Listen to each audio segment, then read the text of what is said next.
for the sense of belonging. Some people die before they fulfill their desires. Such a waste of existence.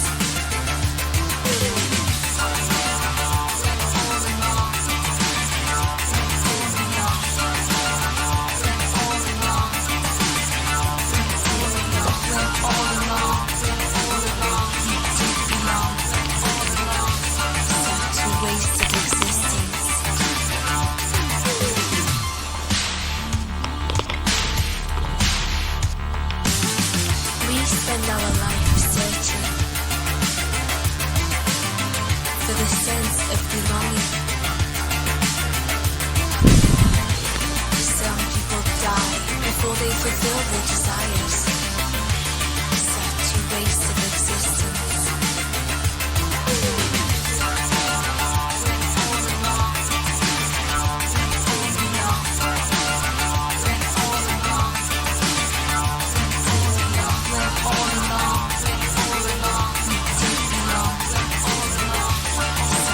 Waste of existence.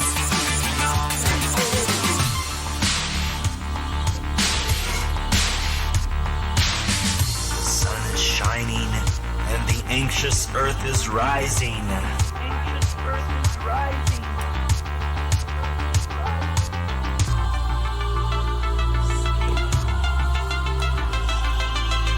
I'm so happy. We spend our life searching for the sense of belonging.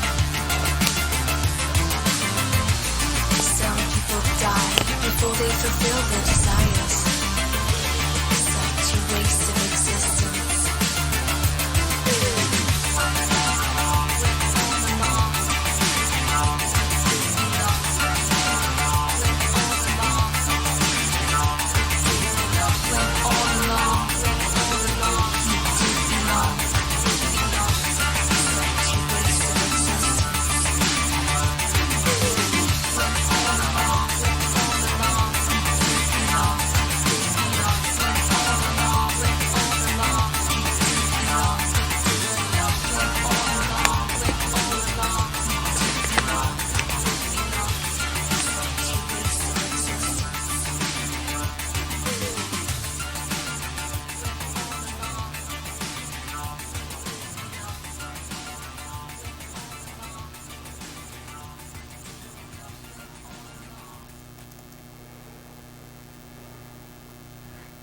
Hey, welcome to Double Triple Channel. This is Ron in rural New Hampshire. I live in an area that's surrounded by forests and wild animals and stuff, and I stream about science and technology, and sometimes I do movies and news, a lot of different stuff. I'm even going to do some art today, I think, if things go as planned.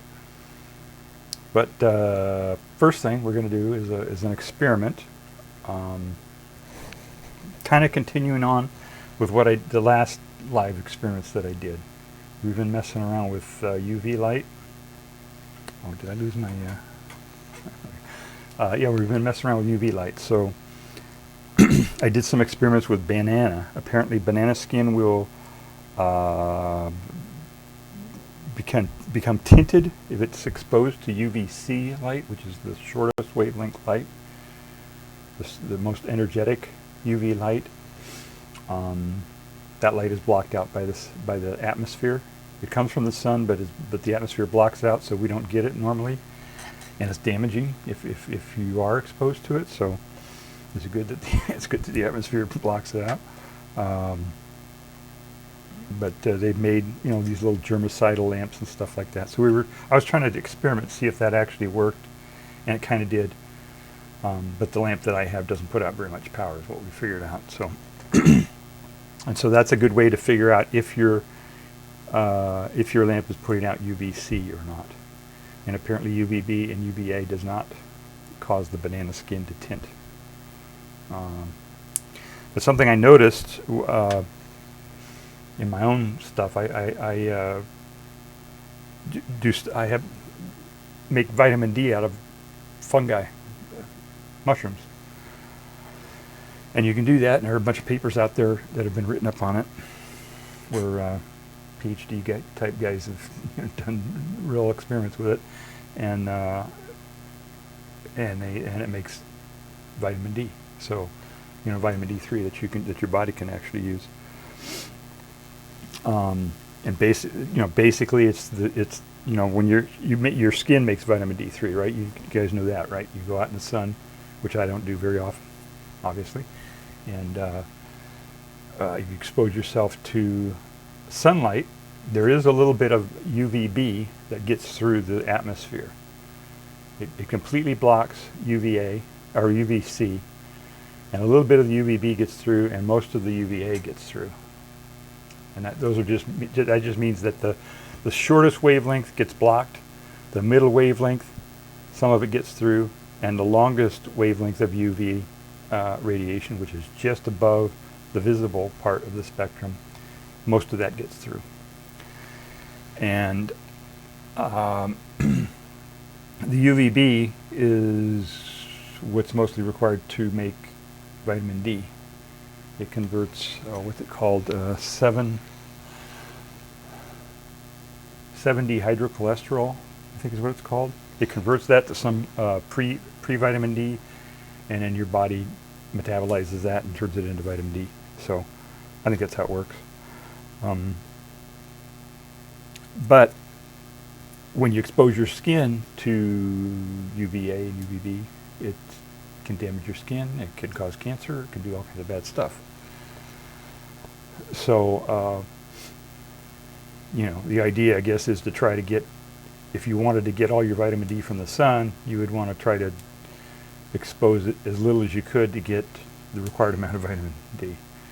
Which is kind of hard to do. So what I do is I mostly stay out of the sun as much as possible. Sometimes I get a little bit of sun, but mostly I stay out of the sun. I wear a hat all the time and all that kind of stuff because I don't want to get skin. I've had skin. I used to live in California, and that's, if you live in California, you're going to get, and you look like me, you're going to get skin cancer. So yeah, I lived in California the first half of my life, and I got skin cancer. So I don't want to do that again. I don't want to get skin cancer again. So I don't go in the sun. But I have to supplement with vitamin D. And I had trouble finding supplements, so I was making my own vitamin D based on those papers. Taking mushrooms, exposing them to UVB, and having the mushroom do the conversion rather than my skin. And that way, I think it would be a little bit healthier. I don't know. But anyway, I noticed something when I did that, and that was that the skin of the mushrooms would darken when they were out in the sun or exposed to UVB. I thought, well, maybe that's a way to determine, just as we did with the banana, determining whether there was UVC wavelengths in the light. Maybe I could use the mushroom to determine whether there was UVB wavelengths in the light. So that's what I wanted to do today, was to try to figure that out, do those experiments. And the idea is to expose a mushroom, how we had these little, hang on just a second, let me get these things and I'll show you what we were doing here. I gotta disconnect my mic here for a second.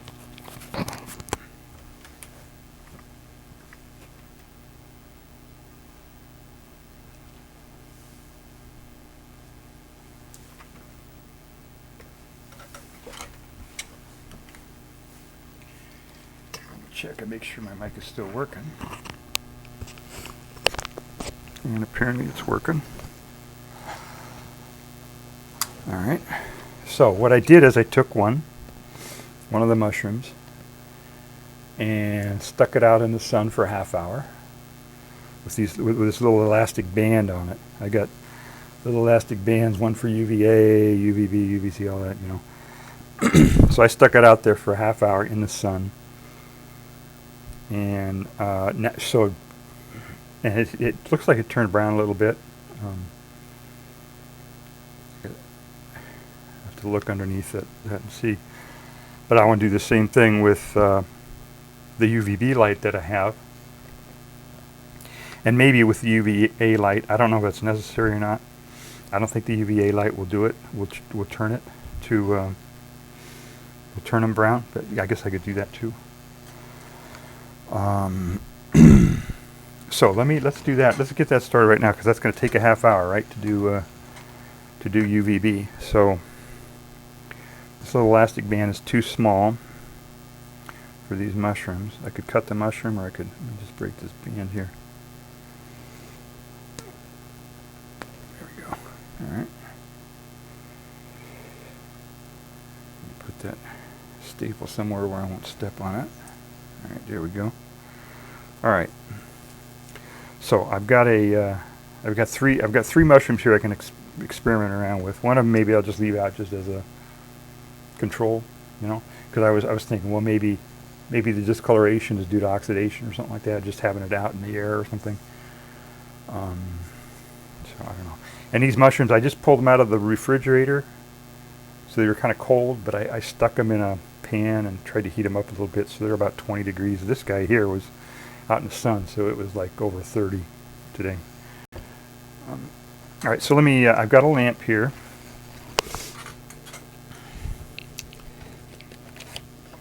I got this lamp here, see? And what I'll do is I'll put,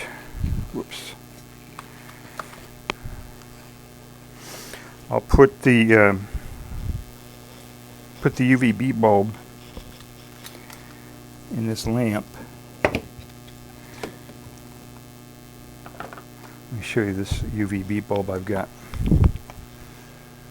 This is the package that I couldn't find last time. If you tuned in to the last live experiment that I did, I couldn't find this package, and it's got the whole spectrum. See that? It's got it shows what wavelengths and all that kind of stuff.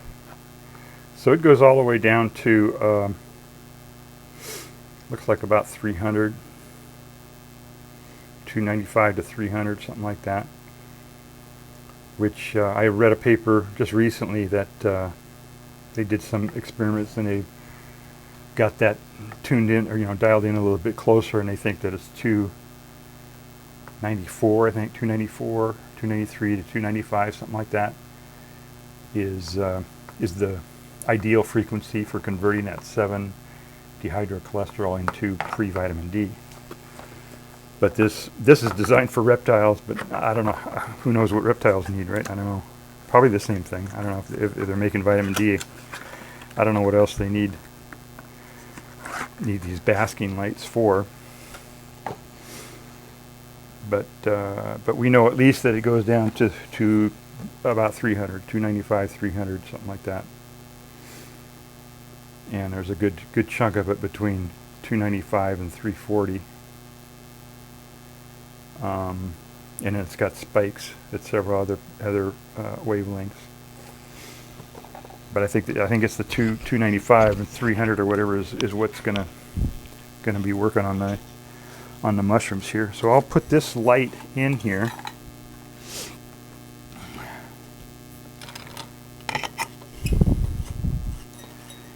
And get this mushroom cooking here with this light. And we'll do it for, I'll put it pretty close because the sun is, I don't know if I lost my, make sure I got my mic still. We got our mic still? Yep, okay.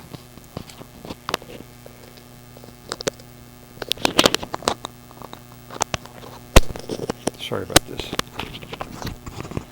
All right, I'm gonna go plug that in. I'll be right back.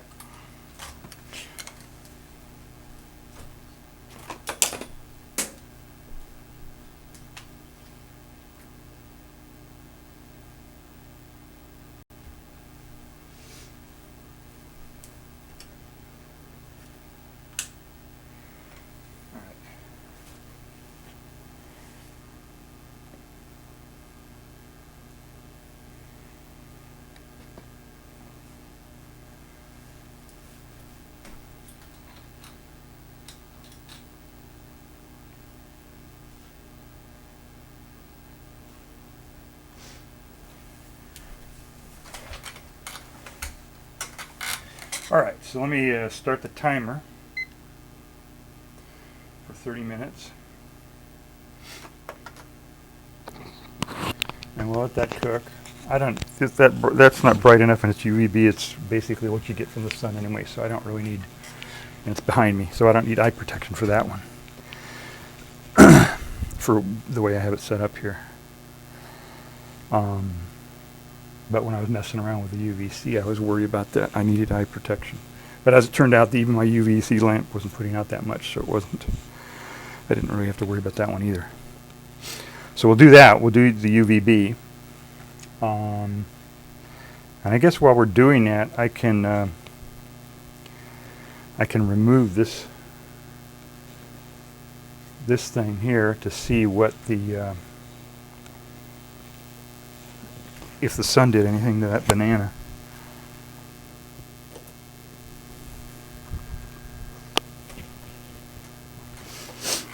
Now this elastic band here is kind of tight around this mushroom, and I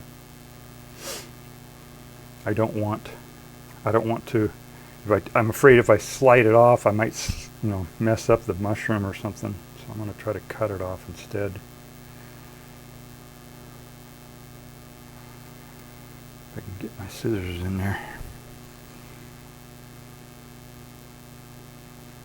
There we go.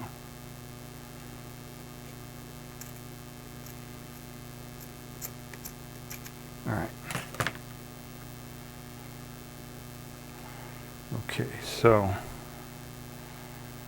now look at that. It looks like it got brown, but it didn't. You see that? Can't really see a discernible line there, really. So it may just be due to oxidation. So we'll see what the UVB does. This was in the sun for a half hour, and I'm not sure how much the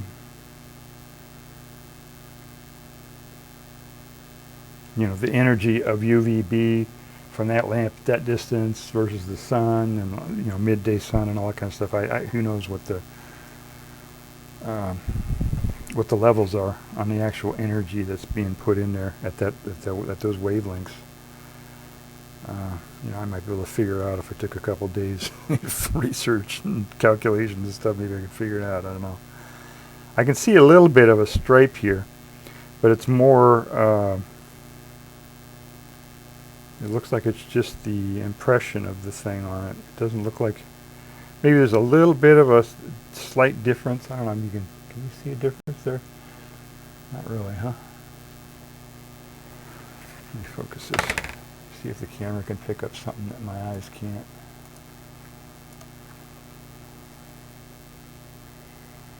Alright, focus, focus, focus. Let's see here. There we go. So you can kind of see where you can see a stripe there, but it actually looks darker underneath. So I can see the stripe, but I can't see that it's darker, where the sun was hitting it versus where it wasn't hitting it. So this experiment might be a fail, but there are no failures in experiments, right? It's even if an experiment fails, you learn something. So we'll learn something tonight. I'm not sure what, but we'll learn something. We'll learn not to do experiments with mushrooms again. I don't know. Not those kind of experiments. That's different. Don't take that out of context. That doesn't sound good.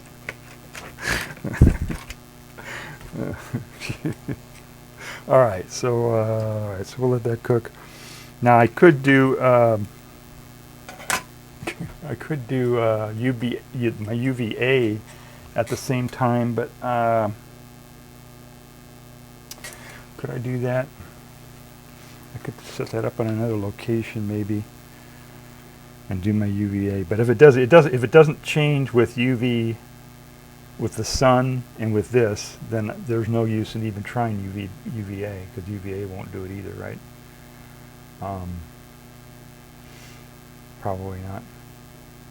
And I have other ways to, there are other ways to determine whether you got UVA. I don't need a way to do that. So, yeah, what I should do is build a spectroscope or something that extends all the way up to those frequencies. I'm not sure. I don't know if it might be hard to find a camera that could do that. The way you build a spectroscope is you take like an whole black and white camera and like a CD or something or DVD disc that has a diffraction grid on it that will separate out the wavelengths, and you set them up at the right angle and all that so that the incoming light will diffract off of there and spread out across the sensor of the camera, and then based on the position on the sensor you can tell what wavelength of light it is, and then you look at the intensity at each point and all that kind of stuff, and you can kind of get a feel for what, and you have to calibrate it and all that, but that's kind of a project. I don't know if I want to put all that work in to build that. Yeah, I don't know if it'd be that fun. Yeah, it might be fun. I'll watch a video about somebody who did it online or something. But it would be a handy tool to have, though, actually, right? To have a spectrometer. So our Sun one didn't seem to do anything. Let me set that aside so I don't mix it up with the other ones. Put that over here. All right. So I suspect this is going to be a fail. We'll see. We'll let that cook. We'll know in a few minutes. Actually, I might have to wait some time after the exposure to see if it changes. But I suspect if the sun didn't do it, then the UVB light won't do it either. Right? I don't think it will, because the sun puts out UVB. There were some high clouds, but I mean it was basically just sunny out there. We're definitely getting the full spectrum from the sun. All right, so while we wait, what was I going to do?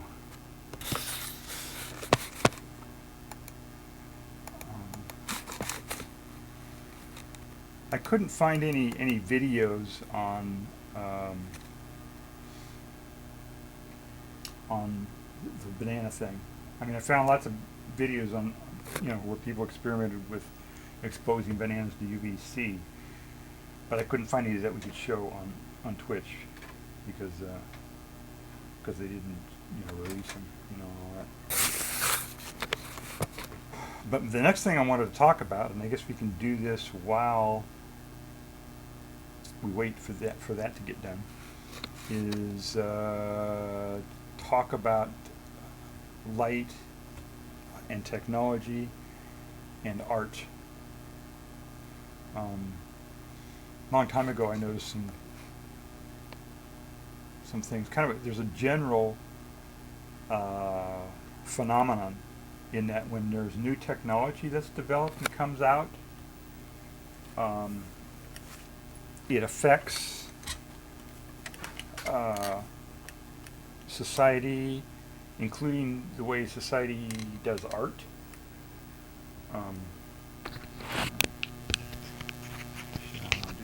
Did you hear any of that? Let me see this here. You could hear me, could you? Yeah, it's a little. Is that a little bit better? All right. That's better. Yeah. All right. So, yeah. So there's a phenomenon in that when new technology comes out,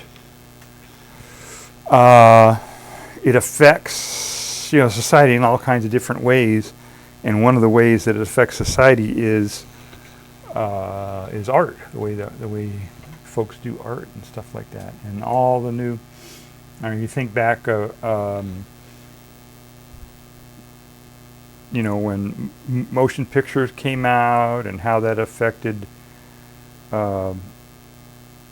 theater and like the first motion pictures were basically just the camera looking at a stage and them acting out stuff, and so it's and in television, and radio, television, radio kind of caused people to focus more on the spoken word than they ordinarily would in other contexts, except maybe reading, which has a different feel to it altogether, because it's, first it's written down and then it's spoken. So it's,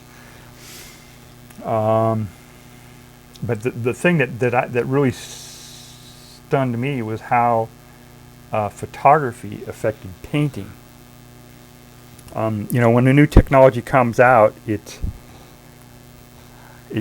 competes with something else that's going on, almost always, right? When motion pictures came out, it competed with live stage. So they go, oh no, motion pictures are going to replace theater. What are we going to do? And it just stirs things up, disrupts, and disruptive technologies. So when photography came out, I don't know if the painters actually said it out loud, but they were like, wow, folks are going to be able to take pictures of stuff, and they don't need us anymore to paint stuff, But of course it didn't make, motion pictures didn't make stage go away. Photography didn't make painting go away. All this stuff. Television didn't make motion pictures go away, or radio go away. Right? We had radio, and then television came out. We thought, what do we need radio for when we have the picture and the sound? But radio's still around. So it eventually the incumbents kind of adapt to a niche of some sort or whatever. And in that process, the artist or the incumbent technology or whatever kind of tries to imitate or adapt or to the new thing. You see this now when folks are somebody was I can't remember where I saw it, but somebody was mentioning that artists now who do paintings, human artists, are doing paintings and putting 6 fingers on their hands and trying to imitate what the AI is doing when it generates the art, which is really funny. But that happens, and that happened in the 19th century when photography came out.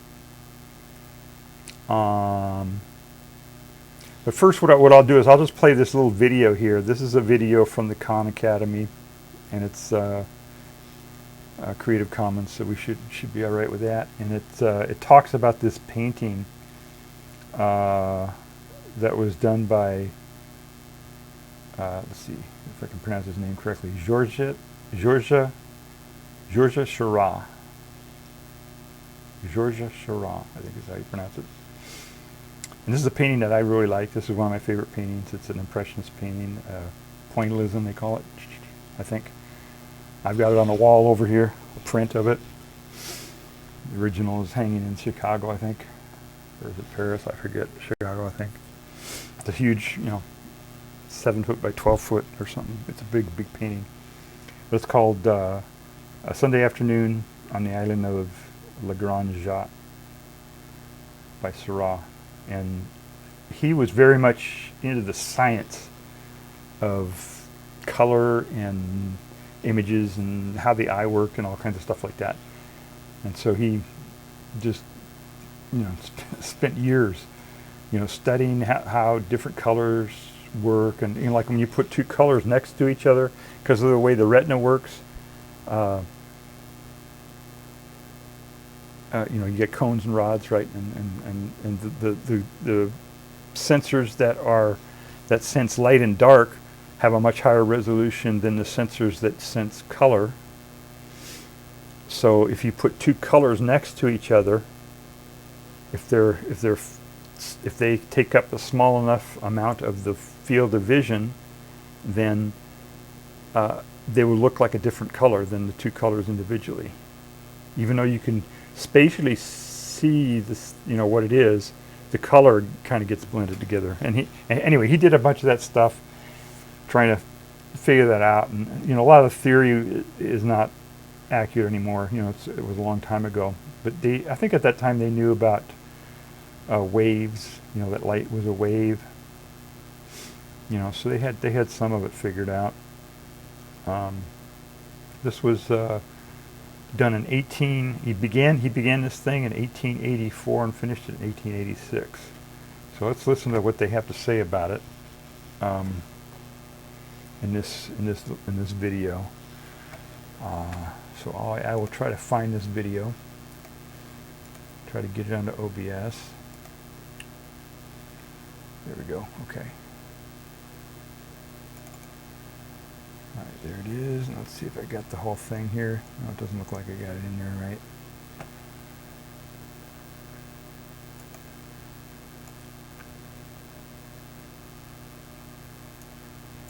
Is that better? Yeah, that's better. And I guess that you don't need my mug on there, right? I'll squish down a little bit more. Okay. All right, so let me see if this plays, and we'll listen to what they have to say about it.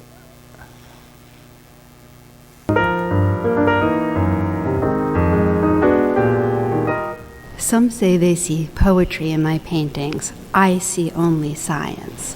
We're in the Art Institute of Chicago, and we're looking at Sunday Afternoon on the Isle of the Grand Jatte by Georges Seurat. And that was a quote by Seurat, whose ambition was to bring science to the methods of Impressionism. What's interesting is that the science that he was thinking about has been, to some extent, overturned, and we're left with the poetry. The science that he was referring to had to do with ways of making the painting seem more luminous, to seem brighter. And I have to say, he's really succeeded. This is a painting that is brilliantly luminous and incredibly complex when it comes to color. So he's taking the earlier traditions of the Impressionists and he's imposing on them the science of vision and especially the science of color that had been developed by people like Chevroy and Rude. He was interested in this idea of dividing color into its components. That is, instead of trying to find the perfect purple, which is really hard to do. You mean when you mix it on your palette? Well, that's right. And the reason is that when you take, say, a blue and a red and you mix them together, that red is not pure red. It's got lots of other things in it. The blue is not pure, and when you mix them together, it gets too muddy. So how do you get a pure purple that you might see in nature? Well, Seurat's solution was to take the red, take the blue, and put them next to each other so that as your eye receives that light, the light waves do the mixing themselves. Right, and this is called optical mixture, and this is really a change from academic technique of finding that local color of an object, mixing it on your palette and then applying it. And if you think back to the Impressionist project, that what the Impressionists sought after was to really create a sense of outdoor light. And I think using this divisionist method, this idea of optical mixture, Seurat really did that in the Grand Jatte.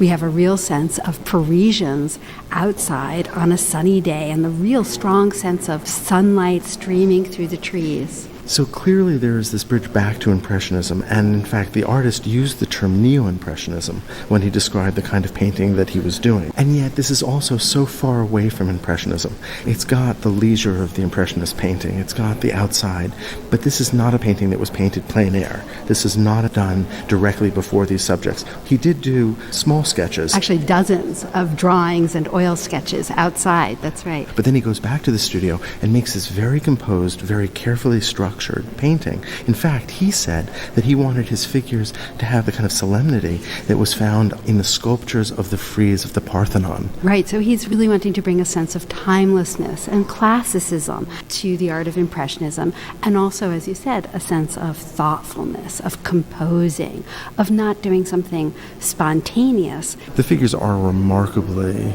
structured within this space, and the space itself is also remarkably organized. And there's much more of an illusion of space than we would ever get in an Impressionist painting. Well, almost going back to the classical tradition of landscape painting, of Claude or of Poussin, you have alternating shadow and light, which steps us back slowly into space. And we also have a receding diagonal line that creates an illusion of space.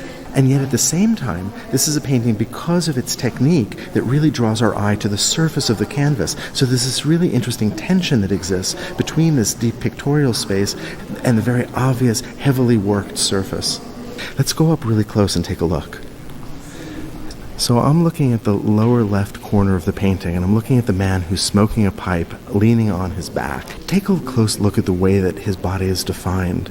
You can see some of the earlier painting. I see blues, I see reds, and I see yellows, all fairly long strokes. But then I also see, painted over that, little points of color, of pinks and of blues as well, that Seurat actually added a bit later. And you can see that, especially in the shadows and the highlights at the top and the bottom, where Seurat, in a sense, creates a kind of volume. And as we're looking at all of these different brush strokes that are layered one on the other, I'm also noticing how the figure has really clear contours, which is something that we don't see in Impressionism. So we have a sense of line here and a form defined by line and even modeling, so the figure really seems three-dimensional. So we know that we're in the northwest of Paris, in a place that was frequented by the middle and upper classes for leisure. We know that the other side of the river was frequented more by working class figures. And so there's this question of what Seurat is saying about class in Paris in the 19th century. And here, art historians really disagree. And it's in part because there's a lot of ambiguity. The ambiguity of class was an issue of his moment, of his time. Class was enormously important, and it had always been in French society absolutely clear. But the cities had a way now of mixing classes, and this was a modern phenomenon. There was a way that clothing and fashion now blurred class distinctions that were more clear before. One of the things that Seurat is doing is he's confounding the expectations of a typical viewer in the end of the 19th century. So where someone would expect to see a narrative, a pretty story that was easily readable between the figures, a sense of sentiment or emotion, Seurat's not giving us that. We have figures who don't talk to each other, don't interact, we don't have a sense of a clear narrative.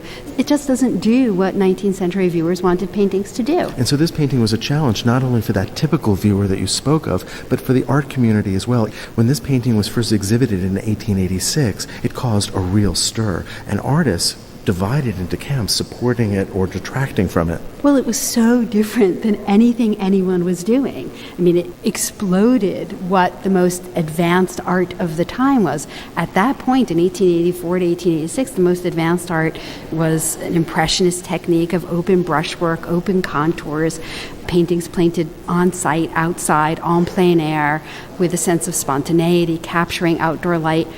Seurat took all that and just turned it on its head and created something really serious and monumental and classical and thoughtful, and everyone had to come to terms with it.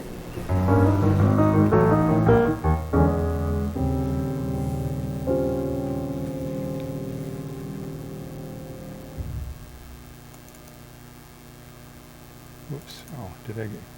That's right, yeah. All right, so...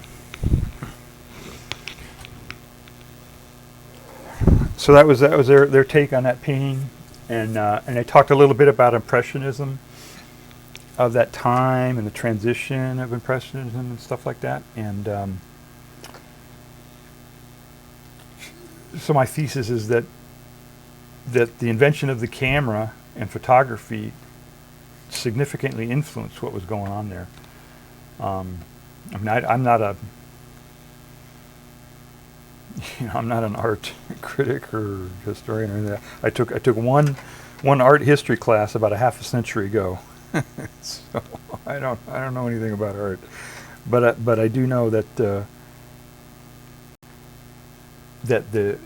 Impressionists very much seemed to be influenced by what was going on with the technology of photography and the invention of the camera and all that.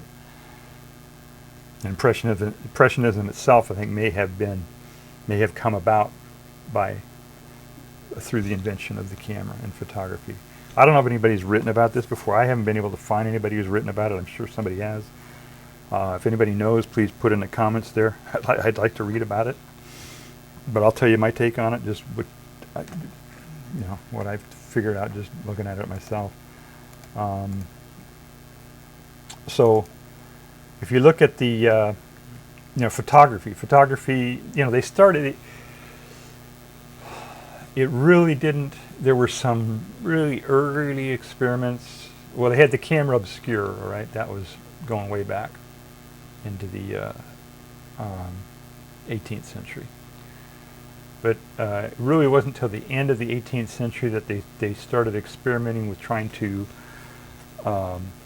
fix the images that they were getting with the camera obscura. You know what a camera obscura is, where they just take a box with a hole in it and stick it, towards a very bright scene, and then they look inside the box, and it'll flip the image and put the image on the box, and they can look at it inside the box. That's what a camera obscura was, and they figured that out a long time ago.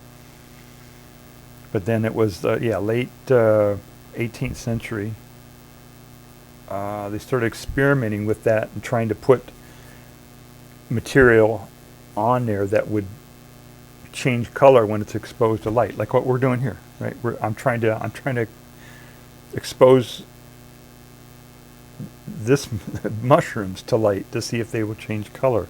And there are all kinds of chemicals that will do that, right? There are all kinds of stuff that will change color. We've got that photoluminescent material that I had here the other day. That will change color when it's exposed to light. Lots of different stuff will change. And so they were experimenting with that. And it was around 1800 or so, that's when the scientists and stuff were just starting to do that. And then the earliest picture that they can find that has survived from that period was 1825 or 1826, something like that. So,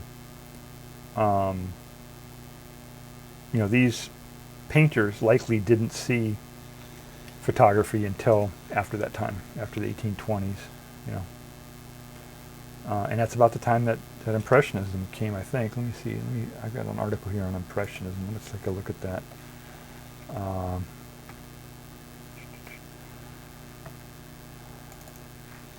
Let's see. This is the Wikipedia page on Impressionism, and of course I got it screwed up here. There we go. You see that now? Yeah, okay.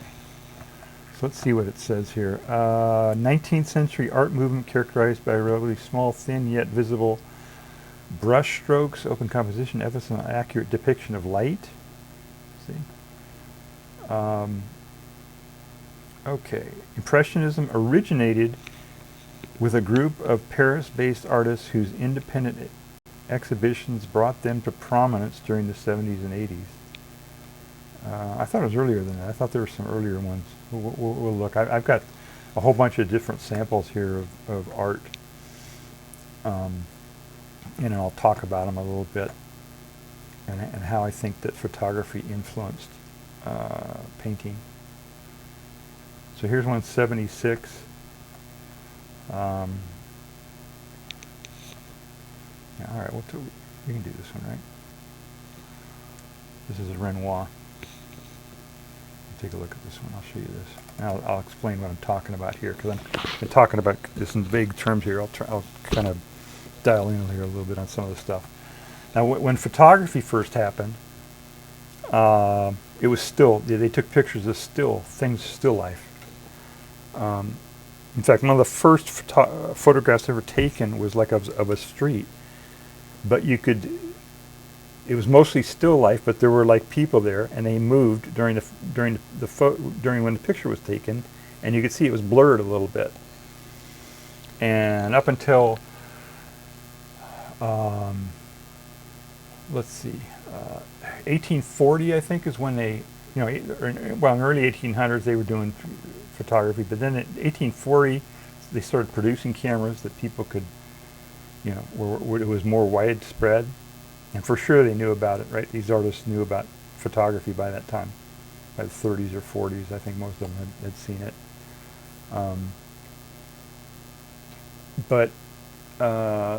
And they slowly improved the chemistry and all that of the film and everything, so that they could take pictures basically at a higher ISO, right? It's a higher speed film, so that it was less blurry. The early pictures, 1840s and 50s, people had to stand still for 5 minutes or 10 minutes or whatever, while they took their picture. But then it got to the point where it would, where this film was a lot faster, and it would only take like a few minutes, maybe a couple minutes, 2 or 3 minutes to do it. All right, so we're done with that. I'll let that cook over there because I don't want it to develop.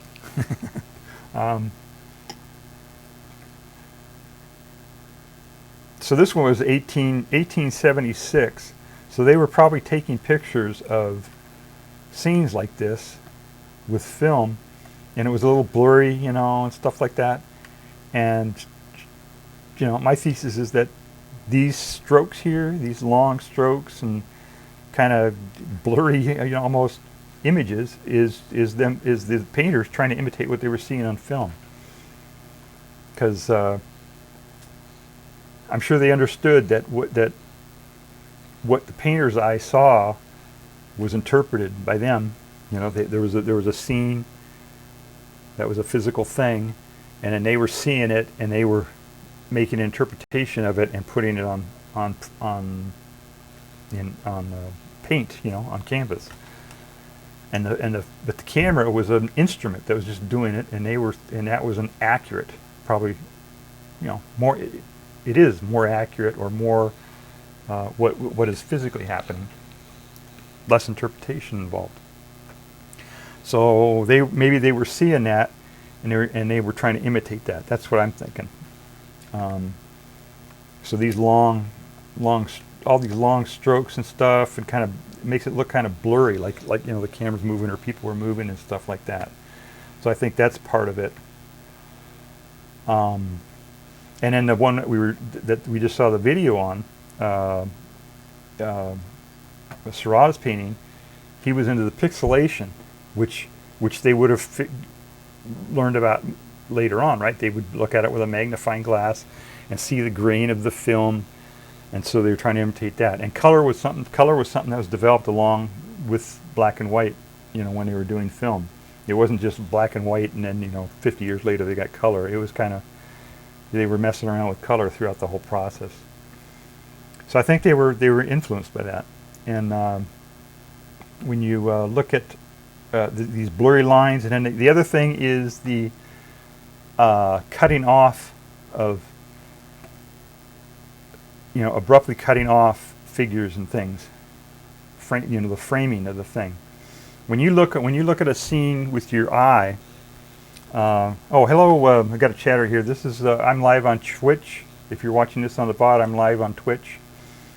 And Twitch has a facility where viewers can say hello, and we have a viewer saying hello. Hello, Varon52666. How are you?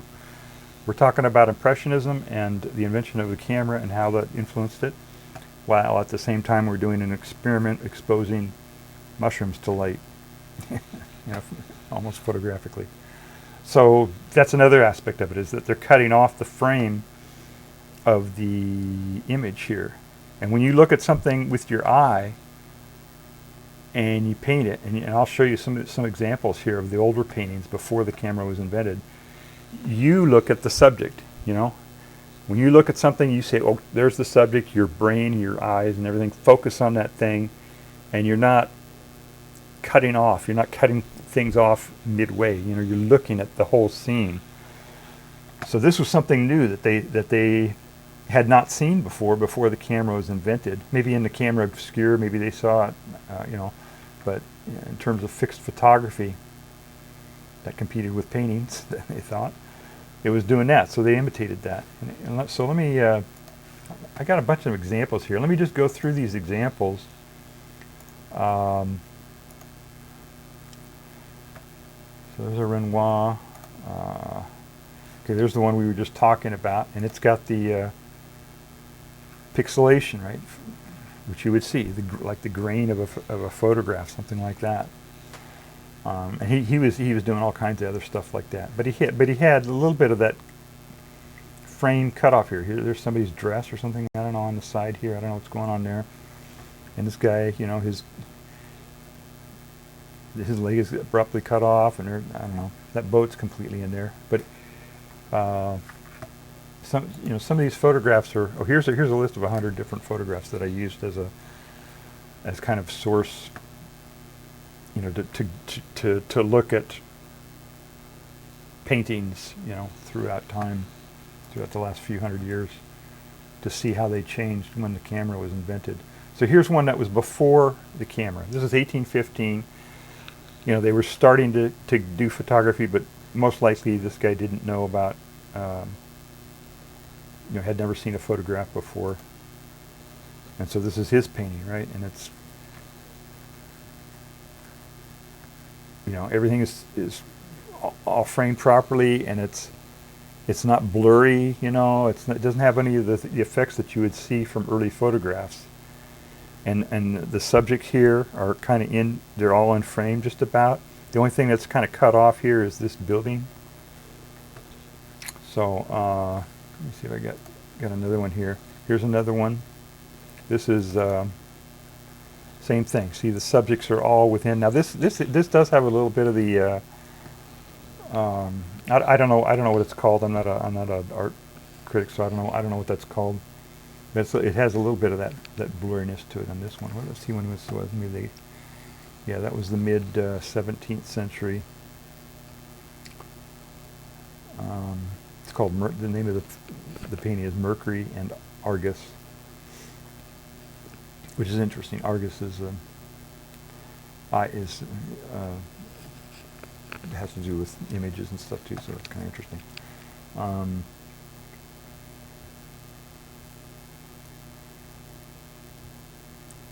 Okay, I don't see where they have a category of what this is, but here's another one by the same artist. Let me see if I can. I don't know if I can show that. Yeah. Okay, it's all right. So it's the same deal, right? Everything is within the frame. Even he even kept the kept the sword all the way up, and everything, even the feet. He's got everything within the frame there. Nothing is cut off like that. So let's look at another one here. This one is 1880. Okay, this one is after the camera, right? So they knew about cameras when this one came out. And look at the difference here. See, they've got subject cut off at odd, odd framing, here, That's what a camera would do. If you took a picture, especially the cameras, the early cameras didn't even have viewfinders or anything, right? They just set out a box and took the shot and then looked at what they got afterwards, They couldn't even pre-frame it, the early ones. So that's the kind of thing,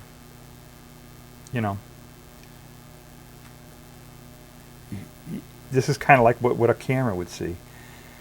Before the camera, if he was going to take this picture, maybe he would have these subjects in or out of that frame rather than cut off like that,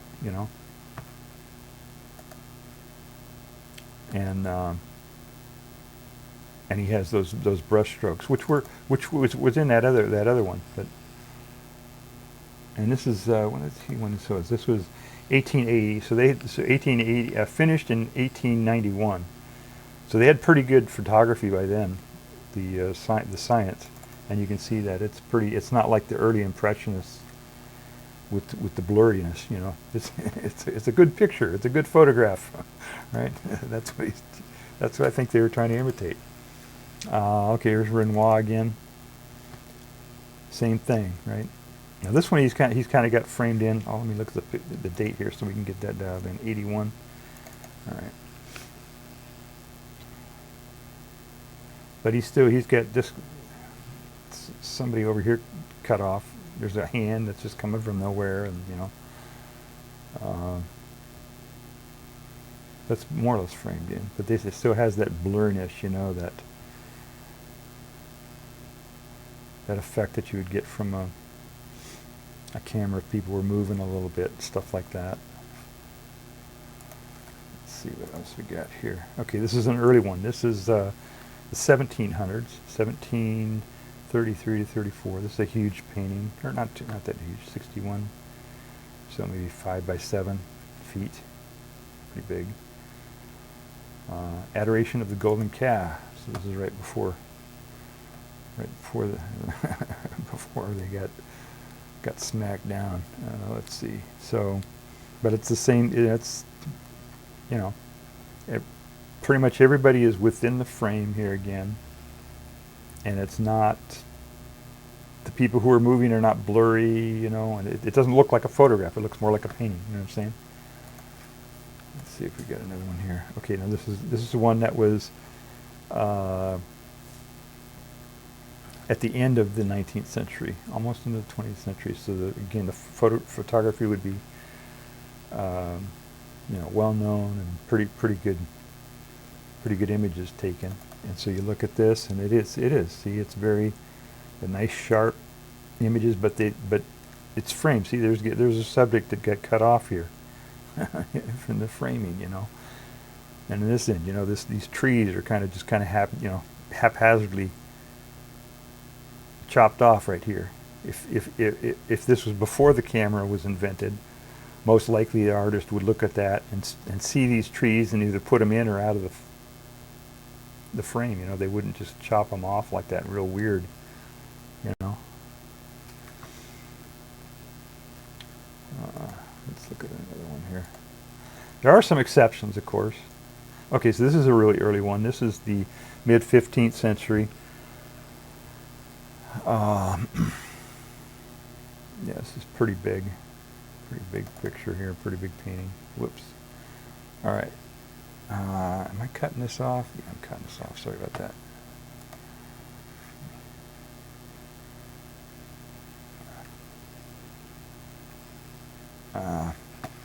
All right. You know what? I think I actually cut these off without realizing it myself.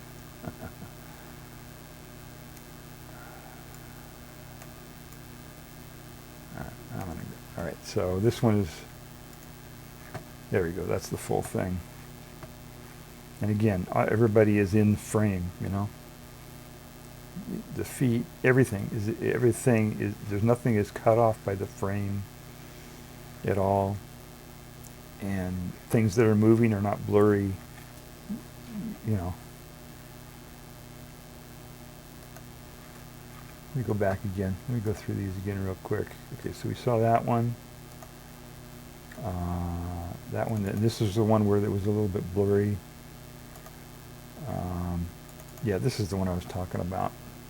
Can we see this here now? All right, there we go. Now you can see what I'm talking about. Sorry, the earlier ones I had them cut off at the wrong place there. So you can see where the subjects are just randomly, you know, cut off here. Okay. This barrel, you know, instead of just showing the whole barrel or whatever, they got to cut off at some weird place. But it's this is fairly, you know, pretty far along in terms of the development of photography, so that it's a nice clear image. You know, it's not, they don't have those fuzzy brush strokes. Okay, and let's see the boating party. Let's see. Okay, that's this whole thing, so you can see it again. See that where this guy's hand is kind of just chopped off here and randomly. But this one's pretty good.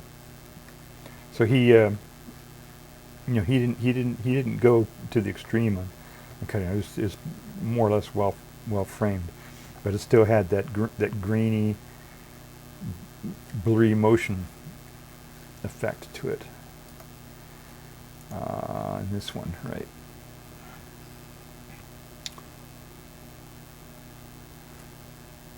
Yeah, again, so this is, everybody's in the frame, see? Everything that needs to be in the frame is in the frame and not cut off or anything like that. But this one, this was, whoops, let me get the date on this one. Yeah, this one's almost 1900, just 18 something. Oh, shit, here. And it's got, you know, subject cut off here, this thing and the trees. Right, but it's the photography itself had advanced to the point where it was nice and more crisp and clear. Higher speed film, you know, so it'd be less blurry and all that kind of thing. So, and these artists, in my opinion, were copying the new technology, you know, that they thought they were competing with. Now this one, yeah, this is the same thing, right? Did I already show this one? I think I already showed this one too. Yeah, everybody's in the frame. Everything needed to be in the frame. There's one little thing here that's kind of on the side that's kind of off frame, but it's not even, you can't even tell what it is. So I think composition-wise, the artist probably chose to put that in there because otherwise this would just be a empty space. There's another one. Now this one's kind of an exception because it's got these people on the bottom here, but they're kind of standing in a pit or something anyway. So maybe that's what the artist was depicting there. This was let me get the date on this one. This was, yeah, mid 15th century. So this is a really old one. Damn it. All right, there we go. But for the most part, everything is in frame here, you know, and the subjects are fully, you know, even this guy's horse and everything is all right in the frame. The only exception are these guys who are down here in the pit, which you know, maybe that's how it actually looked to the artist, you know. So this is 1881. This one I think is an exception. Let's see what this one is. Yeah, this one is mostly, this looks like it could have been done a century earlier. You know, I think. Okay, here's another impressionist, I think. 1851. Oh, maybe this is pre-impressionist, I don't know. But it's 1851 is when, so they were aware of cameras by then. And where was this? Probably in Paris. Let's see where this guy was here.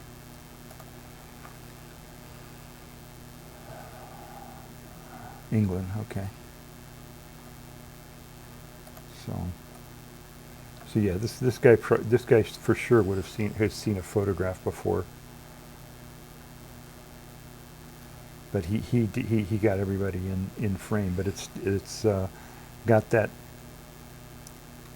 just starting to get a little bit of that blurry look to it, you know.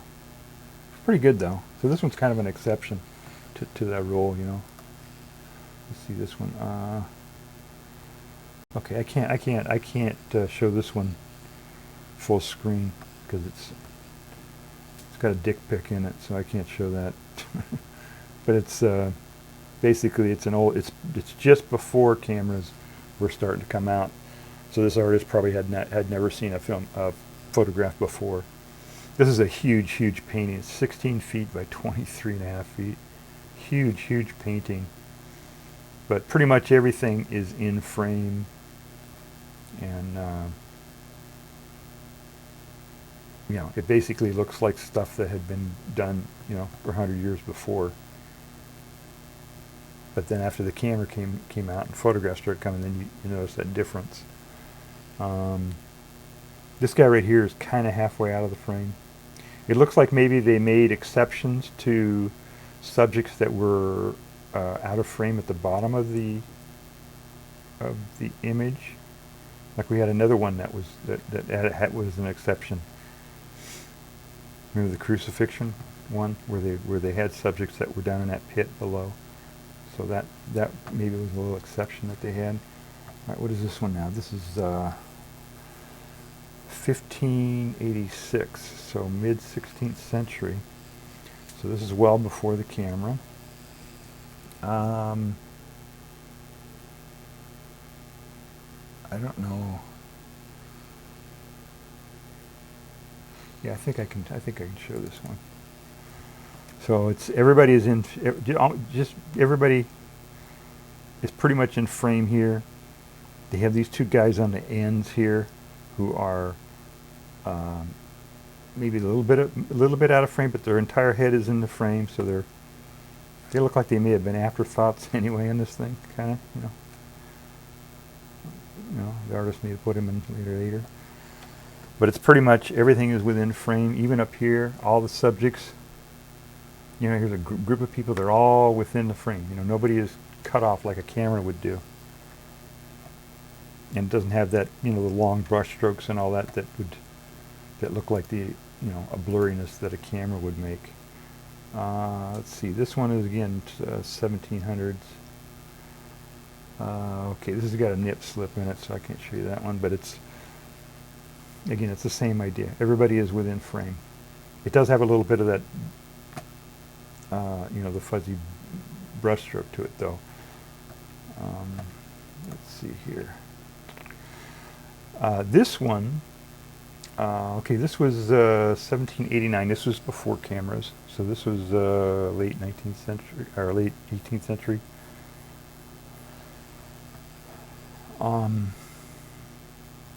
It's got pretty much everybody in frame except it has this,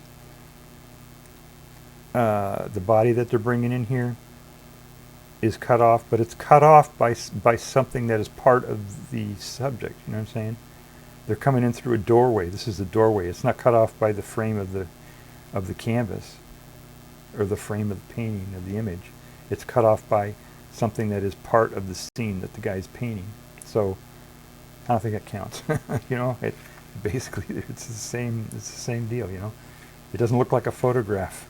It looks like a painting. Now here's one that's more like a photograph. This was in 1877. So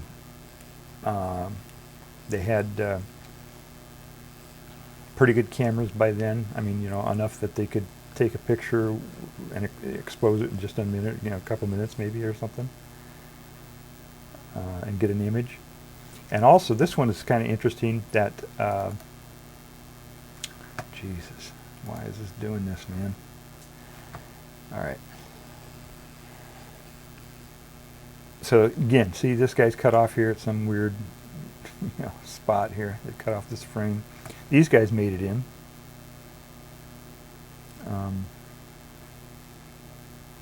But and here's this carriage behind this umbrella here at some just odd position. Your mind's eye is not going to see that. Before photography, you would not see something like this. Your mind would not even see this or even conceive of it. Something moving like that, they wouldn't. That would be very unusual for a painter to do that, before photography. And then also the other thing is they have lenses with different focal lengths. So you've got varying perspectives. This looks like this was probably a wider angle lens. It's a painting, but it's a painting of a scene that somebody may have imagined or seen in a photograph with a wider angle lens to get this unusual perspective. So let's see what else we got here. Now here's an old one again. Now this is the mid 15th century. Can I show this one? I don't think I can show this one. I don't know if I can or not. Well, let me take a look. I think isn't there an exception for art if it shows boobies in art? I don't know. I don't see any boobies in there. So this one was 1500s or mid 15th century. And this guy is putting his things in frames. All right, it's three different things here. But everybody's in the frame. He's got a guy, everybody is within the frame here. Nothing is cut off like you would see from a camera. Even here, you got the one little subject here, maybe, but even their head and everything, so they're basically in the shot, in the scene, whatever. So it doesn't look like a photograph. You know what I'm saying? Let me look some more here. Well, this one was just kind of cool. I'll come back to that. I just thought that was just a cool Yeah, these are just, I don't think these are real examples. Oh, this one is, yeah, these last three are just basically just cool paintings that I wanted to talk about. But you get the idea, right? They were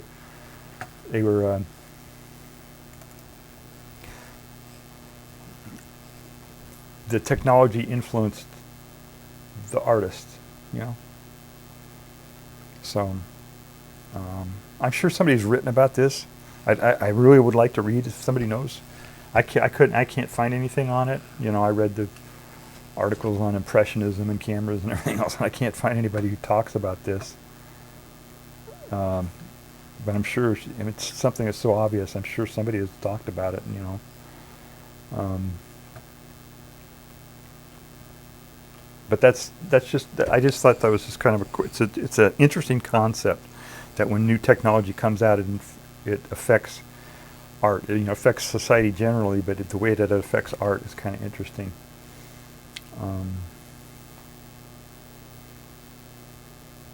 You know, and like even like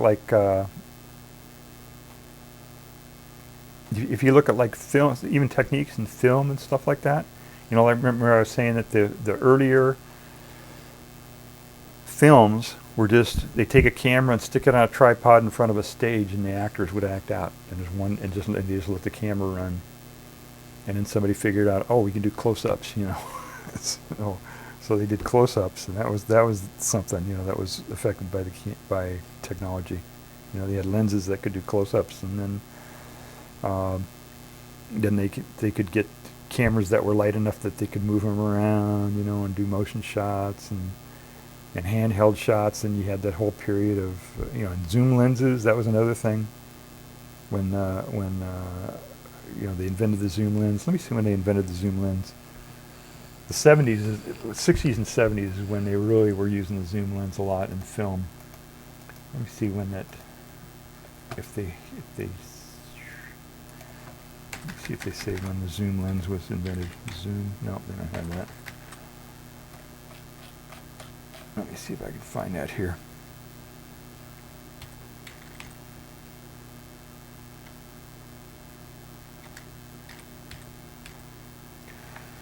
Zoom lens. All right, we'll go to the Wikipedia page on zoom lenses. All right, and I'll bring that up. There we go. All right, history, here we go, history. Early form of zoom lens, okay.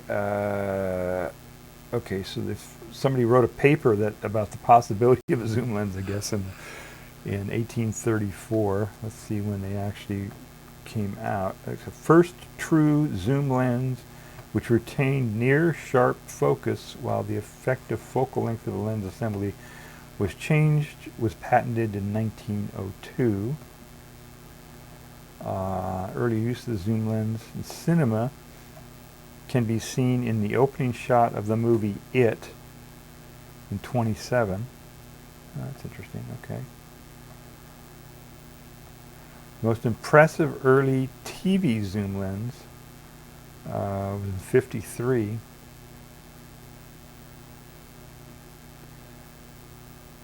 So yeah, that you know, they started using that technology, and it got into the into filmmaking.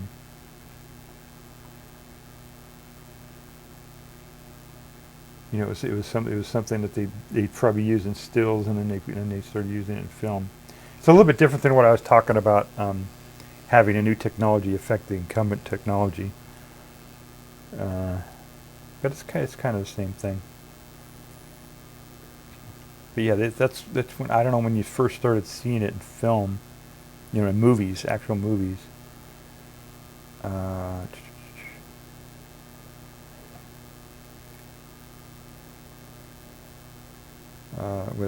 They said they used it in this one particular movie, but it was overused in the late 60s, early 70s. Throughout the 70s, they used it a whole bunch. It's a characteristic of films made in that period. They used the zoom a lot, you know. kind of a medium speed zoom, you know. And then another thing was when the technology got to the point where in the 70s, when it started getting more and more into the hands of consumers and stuff, film, you know, they had Super 8 cameras that came out that were available, well, in the 50s and 60s and stuff, but then like camcorders and stuff like that came in the late, 70s or 80s. But once cameras started getting out generally, you know, you had amateurs taking pictures and whipping the camera around and, you know, zooming in and out, doing all this crazy stuff, and then the filmmakers put that in their films, you know. You'll see like in the 80s,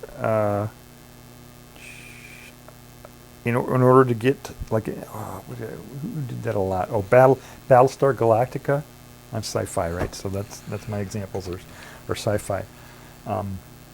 Battlestar Galactica is an example of that, where they use this, when they showed the space scenes, they would do this jerk zoom, you know, where they zoom in really fast on something to make it look like it was spontaneous or done by an amateur photographer or something, to make it look more realistic.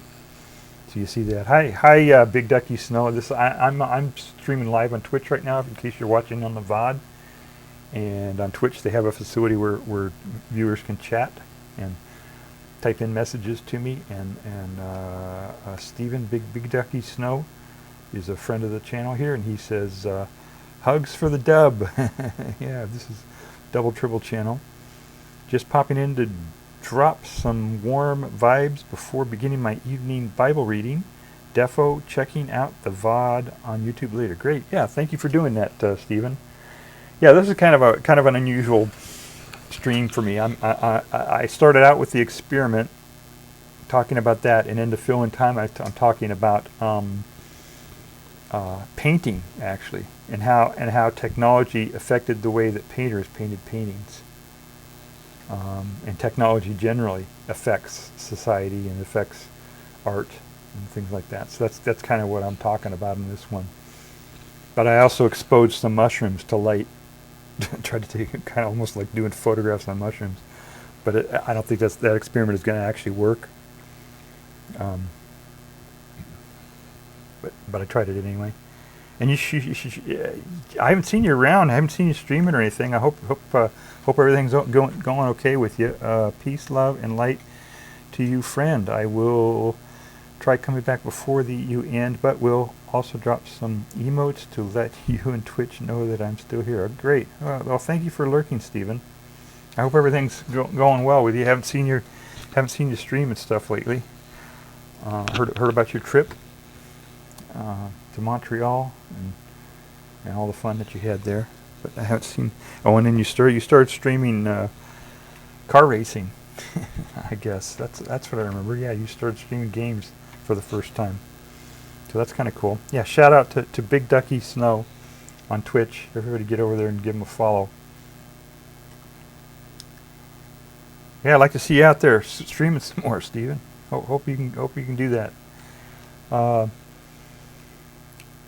So that's another thing, right? Zoom and just all these different things, and then when amateurs got a hold of it, and all that kind of thing. I remember when in the what was it, the late, I don't know, it was early 70s maybe. Somebody had, this is when they had first started getting. Well, this was maybe late 60s. It was. Yeah, because they had cameras, they had 16 millimeter and 8 millimeter cameras, film cameras, but they got to the point where they were really small and easy to use and stuff like that, and they gave somebody did a documentary or something. I can't remember what it was, but they just gave a bunch of cameras to some kids and let them take pictures. And that was a big deal back then, in the 60s or 70s. I forget when it was. and they just made a documentary out of this, what the kids were taking pictures of, and I thought that was kind of interesting because kids have different perspective and different way they see the world and stuff like that. So, of course now, right? Everybody has a camera all the time. Completely different. Back then it was like it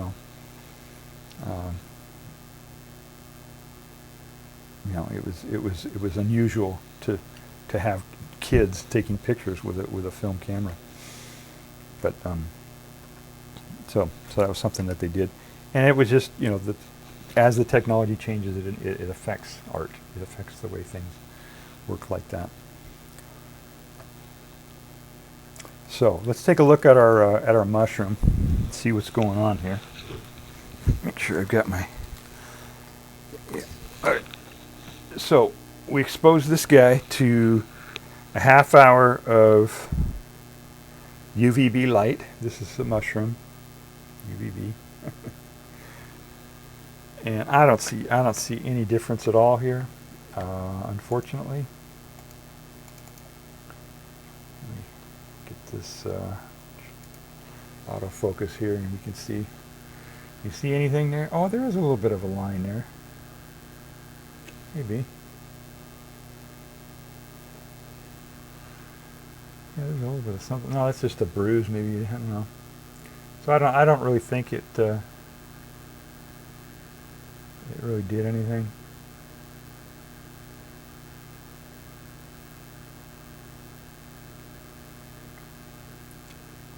So I guess my experiment is a failure. So that didn't do anything. I thought we'd be able to take, it would show a line or show something, but it's not doing anything. And this is the right species of mushroom that I had been using before. So it must have been like some sort of oxidation effect or something when I had those cameras. Those mushrooms that were exposed.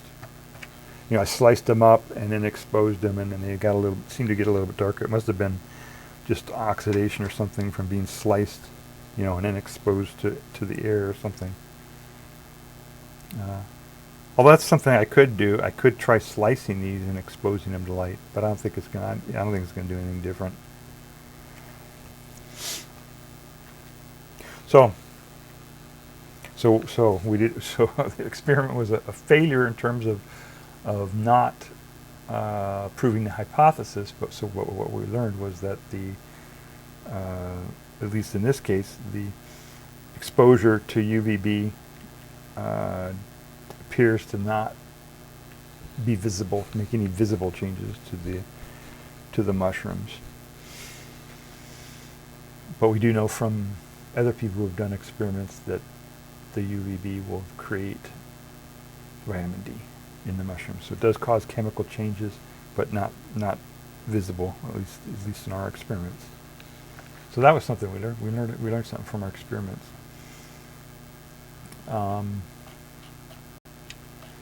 What else? What other? The zoom. What else were we talking about? Oh yeah, handheld stuff. Yeah, so that's been an issue, a thing in filmmaking where artists will do handheld shots, now because once cameras got out into the general public in the 80s and 90s or whatever, that's when they started doing handheld shots, and handheld shots became a big, and then they did this found footage phenomenon, where they'd find a videotape recording, right, found footage, and play that back, and it's a lot of handheld and herky-jerky type stuff, and it's all, and I think who was it? Was it Spielberg or somebody did a whole film shot on a cell phone or something, just for fun, just to see if they could do it, And then of course the graphics, CG, right? The computer graphics is a big deal. That's kind of overused now, but. And then AI. I think AI is going to have a huge impact on on art. And that when I wish I could remember where I saw that, where somebody noticed that already artists are starting to do their paintings and stuff to look like AI generated art. It's kind of funny. What is it? Art, AI imitating life, and then life imitating AI or something. I don't know what you'd call that, but so yeah, and then AI generated movies, right? That's going to be a thing, and by the end of this decade we'll have technology where you can narrate what kind of story you want from a film, and it will make a film for you from scratch without much intervention at all, and you just watch an AI generated film, right? You say, show me a rom-com about something, about two computers falling in love or something, and then the computer will make the movie for you, and then you can watch the movie. So there won't be, it'll eliminate the whole thing, right? It'll eliminate the script writer, the producer, the director, all the camera, the whole thing, all those jobs. They won't need, but they'll still be there, right? Those positions will still be. People will still make films the old-fashioned way, but there will be folks who want to watch a film, and we're kind of seeing that already, right? We kind of see that already with games, a little bit, where the narrative is kind of made up along the way and stuff like that. We're kind of partway there, I guess.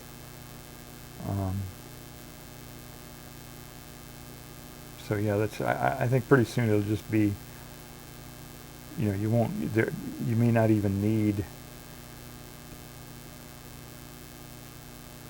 Now who knows what'll happen, but it'll there will probably always be movies, just like the hour and a half, 2 hour movie that's made by people to some extent, where the story and the images are more or less directed by people.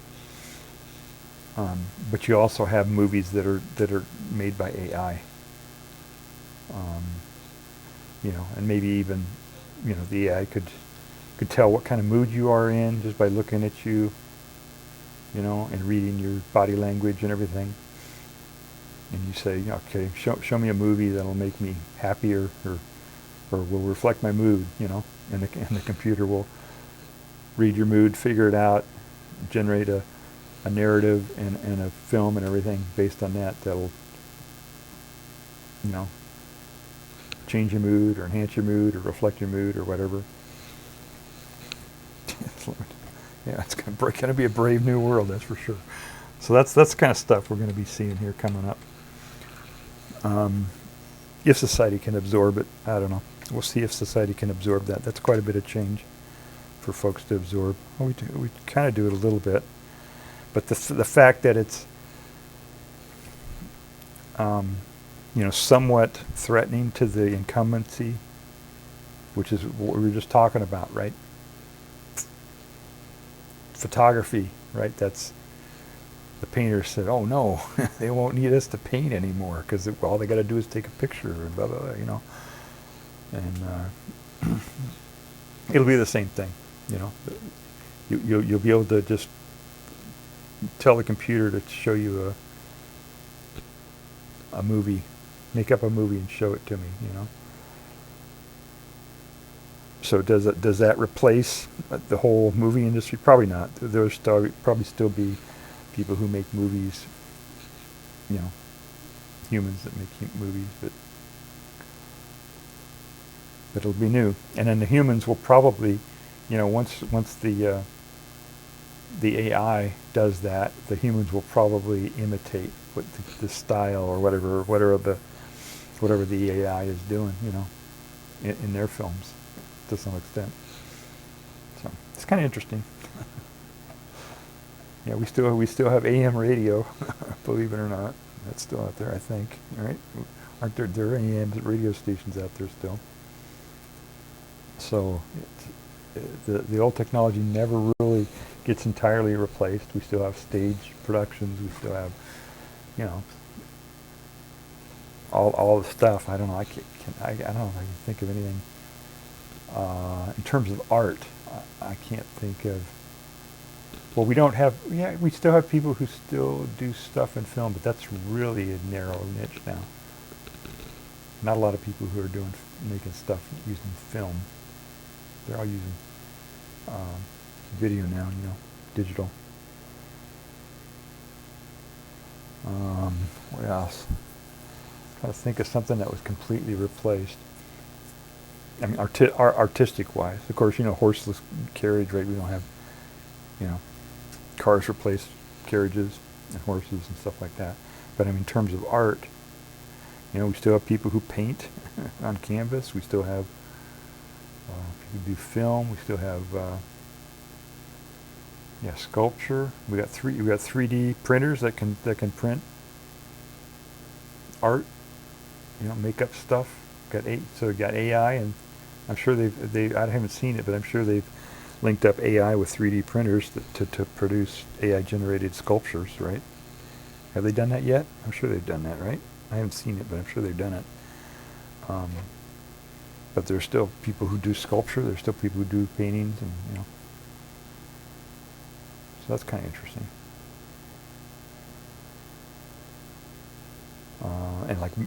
And even manufactured goods and stuff like that. You know, baskets, anything, any utensil or, you know, cups, glasses, stuff like that. They still do that. They still blow glass by hand, you know, hand blown glass. You know, it's a little bit more esoteric, but it's still there. You know, it's a little more niche. But I'm trying to think of an artistic medium or artistic. An artistic medium or anything like that has been completely replaced by technology, and I can't think of it because people still like to work. You know, artists still like to work in different media and stuff like that. So doesn't never fully replaces it. But you can imagine what these guys were thinking, you know, back in the mid 19th century when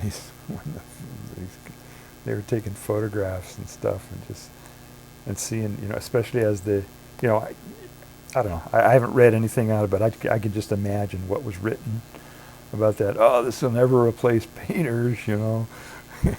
Talking about it, you know. This will never replace painters. Look at how blurry it is. Look at this. Doesn't it take so long? Oh, yeah. Complaining about all this stuff, and then as it got better and better and better, and then, you know, worrying about it. And we just saw it. I showed you all the examples, you know, where they were imitating what they were seeing on the photographs, because, you know, people are funny. Yeah, the changes that are coming now are just going to be just so enormous. No, we're not prepared for it at all. Who knows what's going to happen? They should be preparing people for this, and they're not. You know, by the end of the decade. Let me see if I can find something like that. Let's see if we can find a video that talks about new technology. Oops.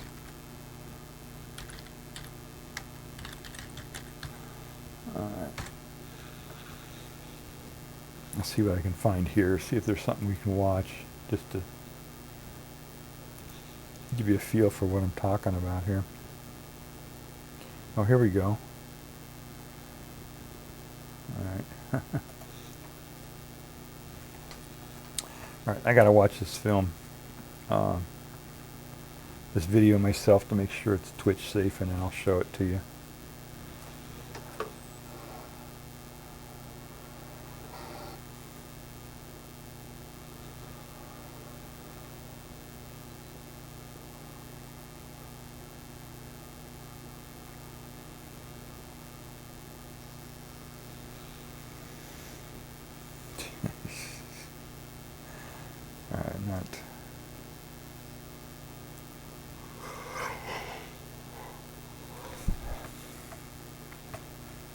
right. All right, so this is a oh, let me make sure they did their sure. Okay, Creative Commons. So this is released through Creative Commons, so we can show it. All right. So here's a robot doing construction. Drywall installer. 2018. This is 6 years ago.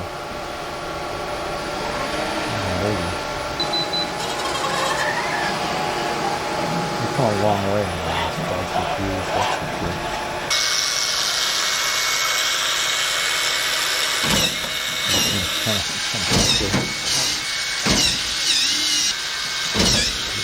Give a robot a nail gun.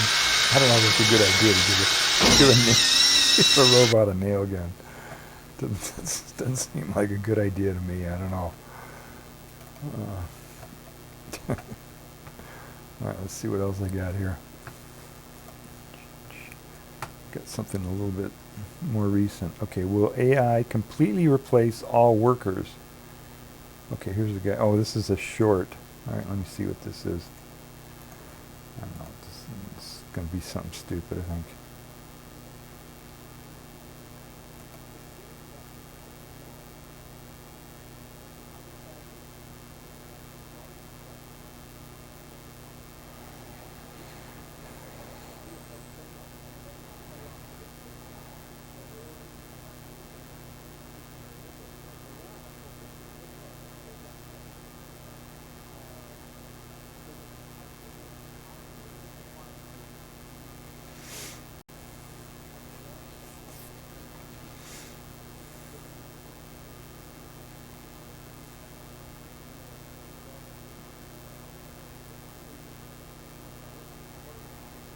Okay, this is just a couple guys just bloviating about it. It's not a...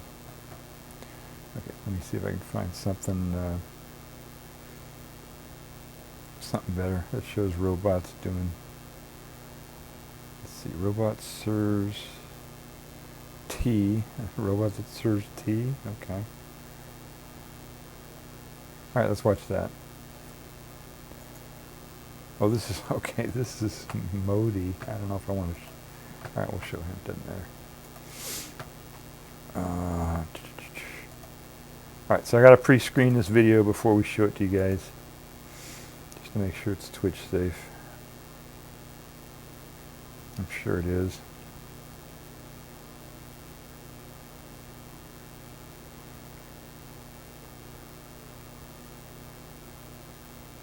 Alright, this is...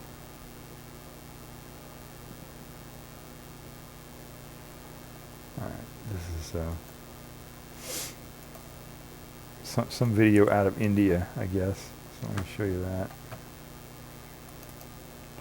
There we go. Alright.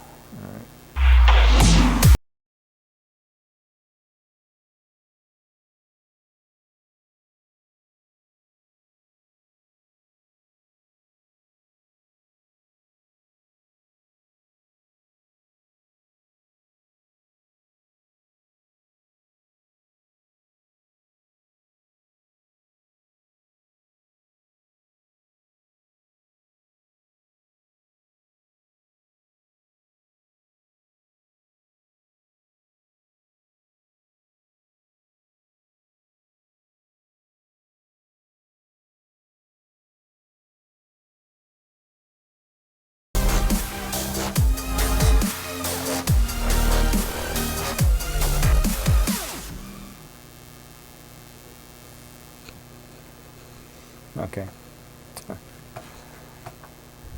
Alright, that didn't... For some reason I get YouTube has got me... the algorithm has got me wired into India for some reason. I don't know why, what happened. But they think I want to watch videos out of India all the time, so they're always putting up videos out of India. I think what it was, one day I watched a whole bunch of what's it called? Yeah, that dance that they do in India. I forget what they call it. it's a very energetic dance, you know, where they bounce around a lot and stuff. And I watched a whole bunch of those in a row, and I think that kind of skewed the algorithm. Now I always get those all the time. Oh, that's all stuff from India all the time. Let's see. Meta AI mind-blowing robot workers revealed. Okay, I don't. Top robots. Oh, here we go. The top 5 humanoid robots of 24. Okay, that looks pretty good. Let's see if that's Twitch safe.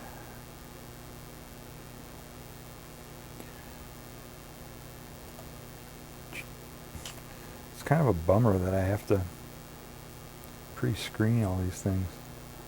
Oh shit, this one doesn't even have a oh, okay, yes it does. Okay, so I'll put it on double speeds here so we can do it a little bit faster. It's about so it'll take me about a minute here to go through this video. 2 minutes, 3 minutes. Standing at 5'6" and weighing 132 pounds, this robot is not just another face on ground. It's a powerhouse of innovation. What sets figures apart is advanced AI with a unique computational power of the system allows for real-time decision making and interaction. Imagine a robot that can see and understand its environment, 6 onboard vision cameras processing visual data to navigate complex spaces. But it's not just about brains. Figure 02 is equipped with humanoid hands that assist in increased speed, enabling it to perform intricate tasks or move through objects staying in floating programs, whether it's assembling parts in a factory or assisting in business. Figure 2 is designed for versatility and efficiency. With a 2.25 kilowatt-hour battery, it can operate for extended periods, making it a reliable partner in any zone where manufacturing is demanding. Next, we turn our attention to the iconic patents that lost in one. This robot stands at 5'0" and weighs 190 pounds, very lax in height, enabling its flexible material. Atlas is a modular engine capable of running and gently moving from the back force. It's not just a static,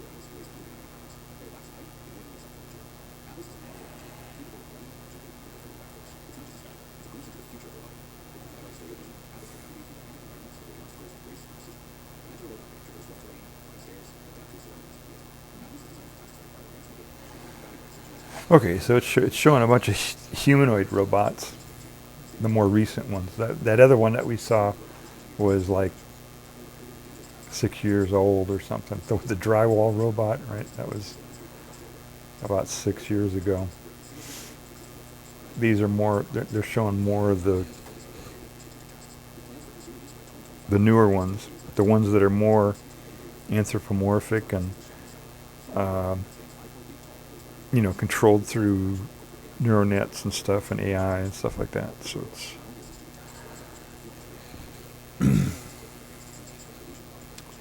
looks Twitch safe though, so I guess we'll get to watch it.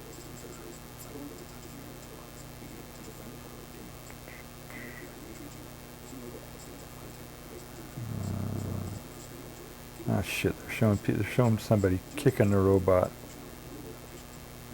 I don't like when they do that. I know it sounds weird, but I don't like to see, you know, those videos where they show the guys kicking the robot. You know, I don't like that. I'm sure the robots don't like that either.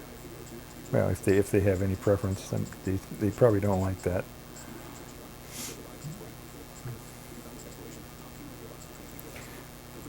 All right.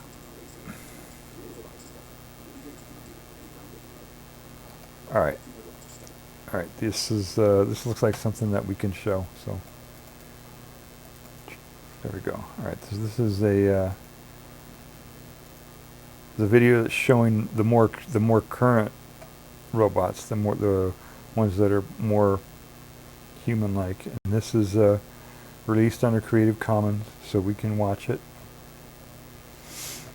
So, all right, let's watch it. See what it says. Did I change? Yeah, I changed. In a world where technology evolves at lightning speed, humanoid robots are stepping out of the realm of science fiction and into our daily lives. These remarkable machines are not just tools. They are companions, workers, and even friends. Today, we dive into the top 5 humanoid robots of 2024, each designed to revolutionize the way we interact with technology and each other. First up, we have the Figure 2. Standing at 5'6" and weighing 132 pounds, this robot is not just another face in the crowd. It's a powerhouse of innovation. What sets Figure 2 apart? Its enhanced AI, boasting 3 times the computational power of its predecessor, allows for real-time decision-making and interaction. Imagine a robot that can see and understand its environment with 6 onboard RGB cameras processing visual data to navigate complex spaces. But it's not just about brains. Figure 02 is equipped with humanoid hands that have 16 degrees of freedom, enabling it to perform intricate tasks like lifting objects weighing up to 44 pounds. Whether it's assembling products in a factory or assisting in logistics, Figure 2 is designed for versatility and efficiency. With a 2.25 kilowatt-hour battery, it can operate for extended periods, making it a reliable partner in any setting, from manufacturing to healthcare. Next, we turn our attention to the iconic Atlas by Boston Dynamics. This robot stands at 5 inches and weighs 190 pounds. What it lacks in height, it more than makes up for in agility. Atlas is a marvel of engineering, capable of running, jumping, and even performing backflips. It's not just a spectacle, it's a glimpse into the future of robotics. Equipped with LiDAR and stereo vision, Atlas can navigate through dynamic environments, avoiding obstacles with grace and precision. Imagine a robot that can traverse rough terrain, climb stairs, and adapt to its surroundings in real time. Atlas is designed for tasks that require advanced mobility, making it invaluable in search and rescue missions or in environments where human safety is at risk. Now, let's talk about the Tesla Optimus Gen 2. Standing tall at 5.8 and weighing 138 pounds, this humanoid robot is engineered to assist in manufacturing, tackling repetitive and dangerous tasks that can be hazardous for human workers. With its sleek design and enhanced hand functionality, Optimus is poised to change the landscape of industrial work. Tesla aims to deploy this robot in its factories, where it can seamlessly integrate into existing workflows. Imagine a future where robots like Optimus take on the heavy lifting, allowing humans to focus on more creative and strategic tasks. With plans for consumer use by 2025, the Optimus Gen 2 is not just a factory worker. It's a glimpse into the everyday life of tomorrow. Next on our list is the Xiaomi Cyber 1, a humanoid robot that stands 5.8 tall and weighs 100 pounds. This robot is designed for interaction, equipped with AI capabilities that allow it to recognize human emotions and respond accordingly. Picture a robot that can not only assist you with tasks, but also understand your feelings and react in a meaningful way. Cyber 1 is equipped with advanced sensors for navigation and object recognition, making it adept at moving through various environments. Whether it's providing companionship or assisting in service roles, Cyber 1 brings a touch of humanity to robotics, making it a potential friend and helper in our daily lives. Finally, we have the Unitree G1, a humanoid robot that stands at 5'10 and weighs 103 pounds. This robot is designed for speed and agility, capable of walking and running autonomously in diverse environments. The G1 is not just about movement, it's about functionality in real-world applications.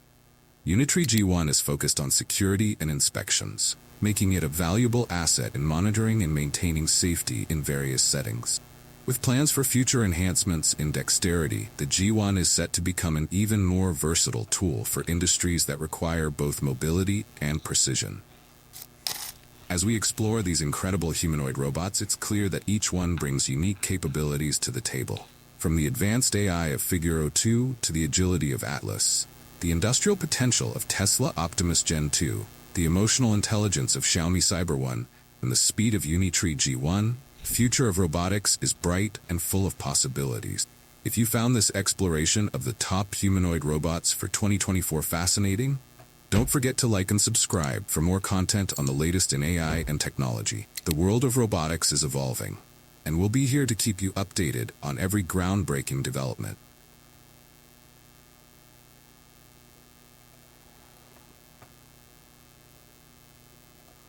Okay, so that was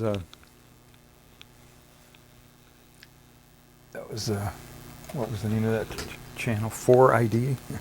4idea. All right. Thank you guys for making that available on Creative Commons so we could watch it. Let's see what else we got here.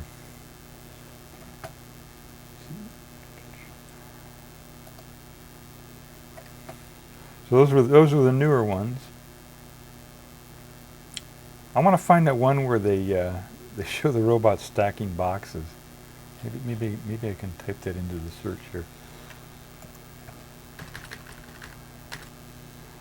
Robot warehouse worker. There we go. Let's see here. Oh, here we go. Here's, oh, that's NBC News. Okay, that's not right. Gotta do Creative Commons here.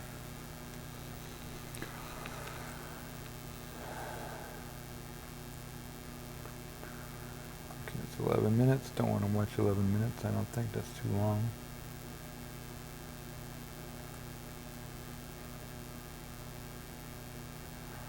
I want to find that one with the robot looks like a grasshopper. Have you seen that one? The robot whose legs are backwards, and it looks kind of like a grasshopper robot. That's an old one. Huh.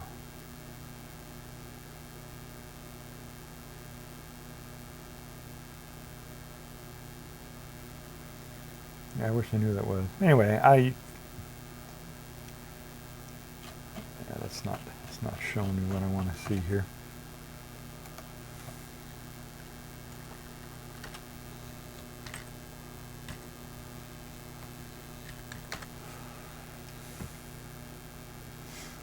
Because these robots are going to replace all the factory workers, right? Or just about all of them, most of them. And we got the oh god, this one looks weird. Oh god, this is just weird.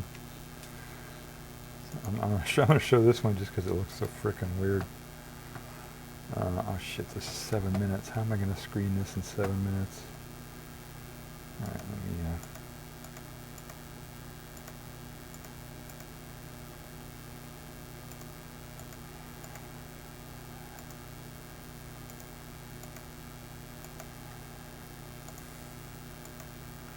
This is 3 years ago on this one.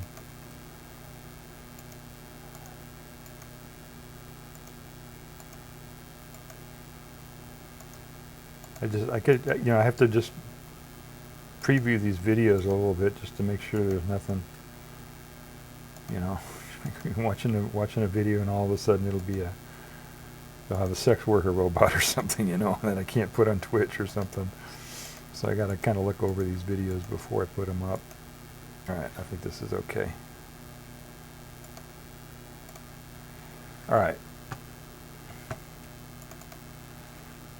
All right, so they've got 5 amazing warehouse robots you must see. This is by Missjudged. And what the fuck? This is supposed to be all released through.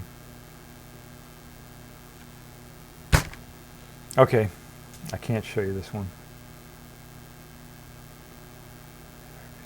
Let's see. This is supposed to. I told it to filter out all the videos except for the. Give me only. Only Creative Commons, and it put this goddamn thing up here that is not. Look at it, right up here. I went up here, I said Creative Commons only. I clicked that. And it gave me that one. Why did it do that? Filters. Creative Commons only. And it still gave me that one. That was not Creative Commons. So shit, I just wasted 2 minutes looking that over.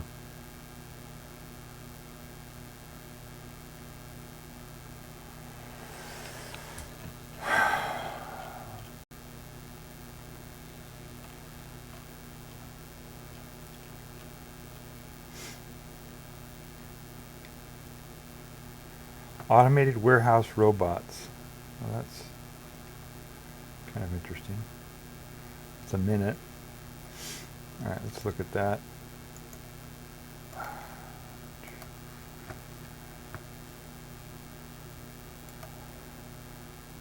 Yeah, this is it.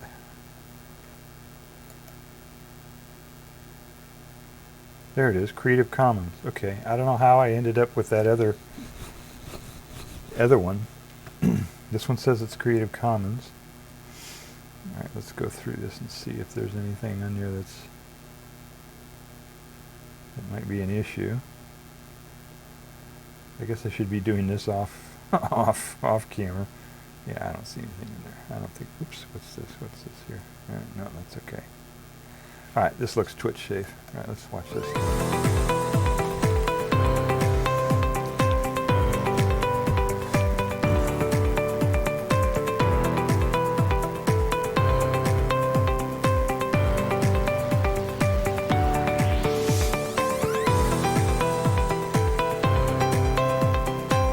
So this is 3 years ago.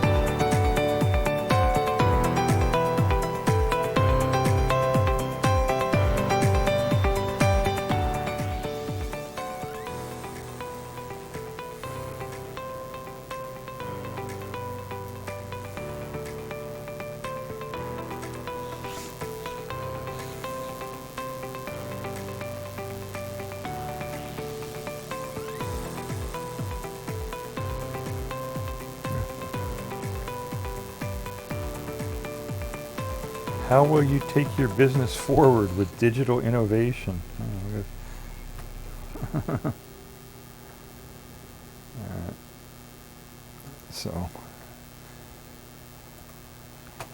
So yeah, it's, you know, it's happening, you know.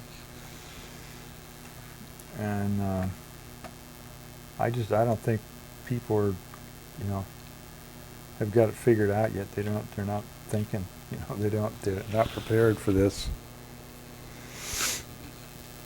You know, and you never know though, you know, but it seems like in those type of applications where you're in a warehouse, you know, you don't have, there are no people around, you can put robots in there. And I mean, I see robots in stores already, right? I don't know, have you seen that? Where you're walking around grocery shopping, and a little robot is driving around looking, checking the inventory on the shelves and stuff like that. Have you guys seen that? Yeah, that's somebody that a person would have done that job before. And the checkout and the, you know, and the driverless cars, you know, so. And AI is going to take jobs away from not just labor, but thinking, you know, people who do office work. So I don't think people are prepared for that. All right, well, okay, so I guess we're going to wrap it up here. The experiment was a failure. We didn't get it to change the mushrooms at all. So that didn't work. Maybe I'll do some research on and see if there's something else that will change, that I can detect UVB with.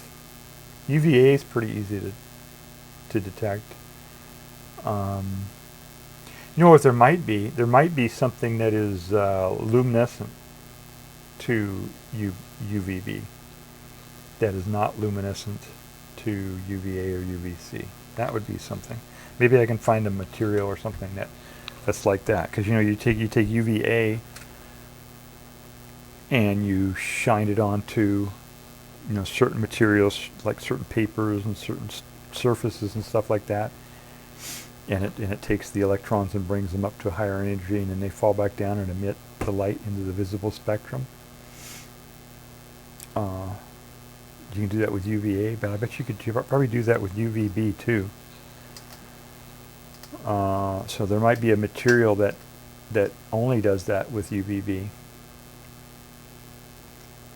And if I could find that, then that would be something that I could use to indicate whether a light source has UVB in it or not. But that would only work. That would only work for light that is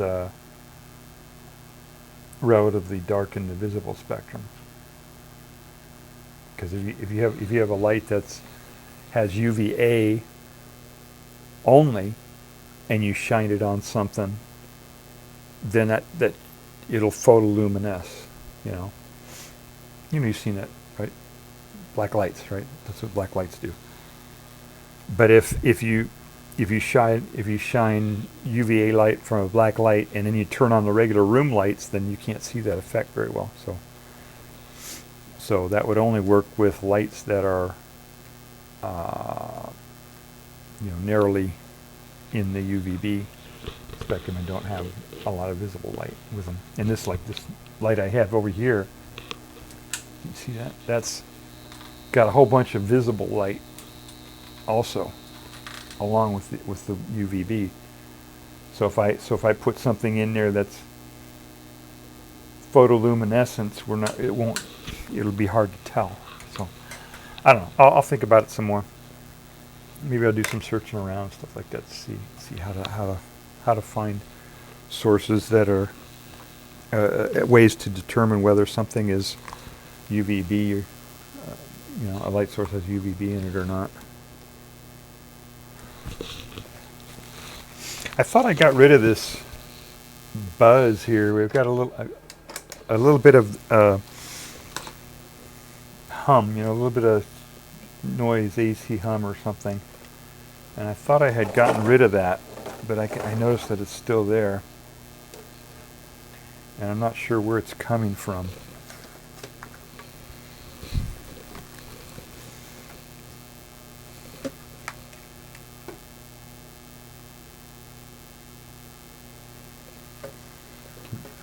I'm sure you can hear that, right?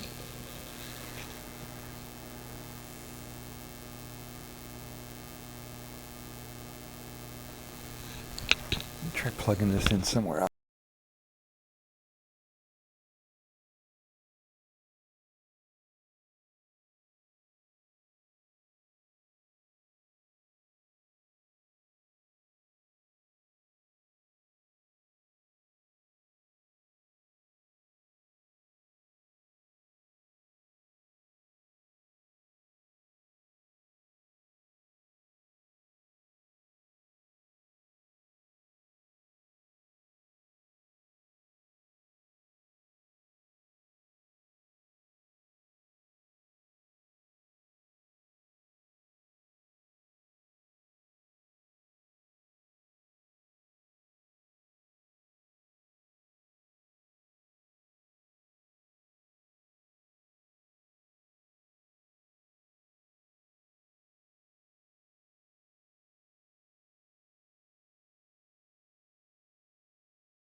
Okay, how about my backup mic? Is that working?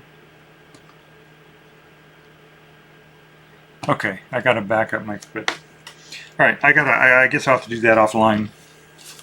I'll I'll worry about that later. Yeah, I've got some little AC hum or some noise in the background of my little lav mic that I use here, and I thought I had it figured out. The case on the on my computer was askew a little bit. I thought maybe some EM was leaking out of that and messing up my mic, but there's something else in there too. So okay, well we'll wrap it up here. Okay, so what did we talk about? We talked about did a live experiment which failed. We talked about how the invention of the camera affected painting and the way that artists did painting and painting styles and things. And then we generalized on that and talked about how technology affects society generally and art generally. And then we talked about what's in the future. Robots are in the future, and they're going to be taking a bunch of jobs. And AI is going to be taking a bunch of jobs. And yeah, driverless trucks and cars are going to be taking a lot of jobs. So AI will probably take most jobs, or if not all. So that's what we got going. I might live to see some of it, but I don't even know if humanity will live to see all of it. It'll be quite a change. You know, judging on past experience, the way society has adjusted to changes in technology, it's going to be pretty tough going, I think. You know, I think people will not be able to adapt very well, and politicians, we can't rely on them to do it. We've got to figure it out ourselves. So I don't know what's going to happen. Very, very interesting times. Robots are going to take over. At least they're going to take over a lot of jobs, that's for sure. All right. What do we got going? Oh yeah, everybody, make sure you wear your mask. I got to remind everybody to wear your mask. Wear an N95 mask. If you're going to TwitchCon, you're at TwitchCon, whatever, you're going to be around a bunch of people. Make sure you wear your mask so you don't get infected. So first of all, so you don't get sick and miss part of the conference, and also so you don't get infected and then spread the virus to your family or to other people. You know, a lot of people are dying. You know, over 1,000 people a week are dying from COVID right now, and I know the media is not talking about it. People aren't talking about it, and I know that you're getting people whispering in your ear telling you not to wear a mask, but wear your mask. Don't kill people. You know, don't listen to them. You know, be good. Don't kill people. Wear your mask. It's got to be N95 mask. Let me get you this. N95. It's got to say N95 on it. Has to have straps that go all the way around your head. No straps that go around your ears. That's not good enough. It's got to be an N95. If it has straps that go around your ears, it's not an N95. And cloth mask won't do it. You know, any other kind of mask. It's got to be N95 or better. N100, N99, whatever. And wear your seatbelt. Take care of yourself. All right, everybody. Take care. Bye.